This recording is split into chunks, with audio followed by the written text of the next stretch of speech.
Kardeşlerim, Özgür Kudüs davası yakında bizim büyük ölümlerimizi duyacaksınız.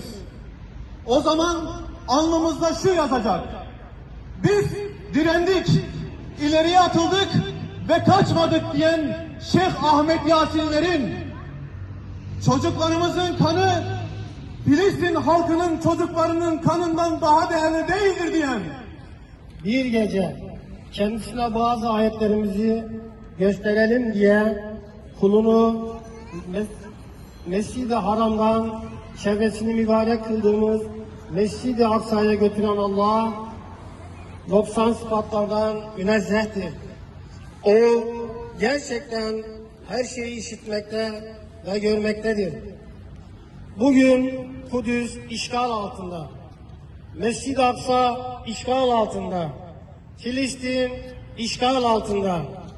Efendimiz, önderimiz, Peygamberimiz Hz. Muhammed Mustafa sallallahu aleyhi ve sellemin üzerinde miraca yükseldiği Hz. İsa, Hz. Süleyman gibi daha birçok peygambere vatan olmuş, Kur'an'ın mukaddes ilan ettiği şerefli topraklar talan ediliyor.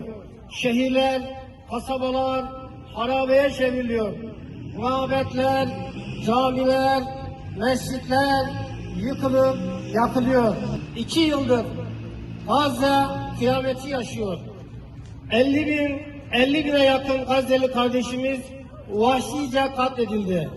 Ve 100 binden fazla kardeşimiz de yaralandı. İnsanlık tarihinin en tüyler ürpertici soykırımlarından birine şahit olduk.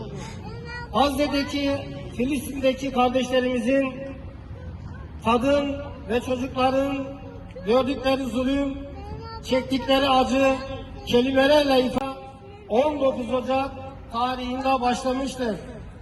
Amerika'ya, Batı'ya güvenen Siyonist rejimin bu çılgınlığı İslam dünyasında büyük bir uyanışa vesile olmuş durumdadır. Siyonistler zulümlerine atıldıkça karşılarında daha güçlü bir direnç bulmuş, kan kaybetmiş ve sonuçta ateşkes yapmak zorunda kalmıştır. Gazze'deki mücahitler iman varsa imkanın da var olduğunu tüm ümmete yeniden göstermiştir. Siyonist rejim 1967'den bu yana ilk defa bu kadar büyük darbelerle karşılaşıyor ve yıkılma korkusu yaşıyor. Gazze'de, Filistin'in diğer şehirlerinde, Yemen'de, Lübnan'da cihat bilinciyle kuşanmış olan yiğit Müslümanlar destanlar yazıyorlar. Yaklaşık 2 yıldır Siyonistlere, onların arkasında duran Amerika'ya ve tüm dünya müstekbirlerine dilendi ve destanlar yazdı. Tüm askeri ve teknolojik üstünlüklere rağmen bu şeytani güçler mücahitleri durduramadı. Bir avuç mücahit şeytani güçlere karşı imanla direndi. Zulme boyun eğmedi ve kazandı. Ey Müslümanlar, ey erkekler, kadınlar, gençler, çocuklar, bu savaş hepimizin savaşı.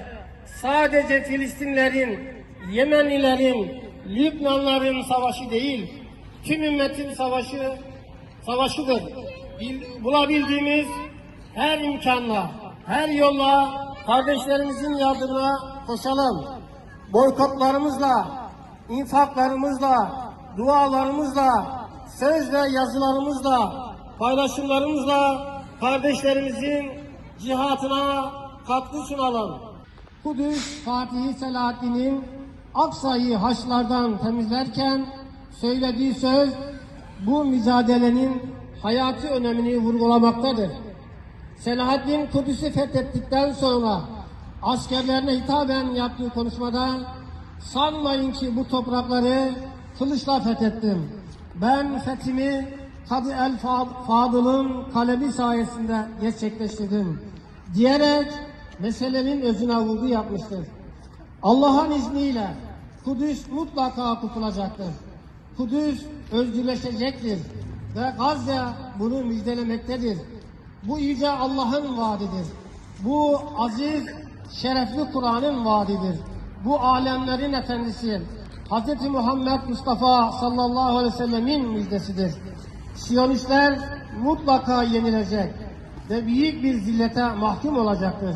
Ey Rabbi Rahimimiz, ey Halik-i Kerimimiz, Kudüs'ü kendine dava edilmişlerin safiyetinin, samimiyetinin, hulusiyetinin hürmetine, ümmetinin kalbini ırkçılık, mezhepçilik, menfaatçilik hastalıklarından saf bir imanla iyileştir. Sonra dosdoğru yolun üstünde birleştir. Aklımızda önce istikamet, sonra feraset yerleştir. Ruhlarımıza inkişaf ve varlığımızın pak alnına izzet iliştir. Ve senin hak yolunun üstüne örtmeye çalışan kafirler ise tüm vahşi zalimlere karşı bizleri kurşunla keletlenmiş gibi vücut eyle.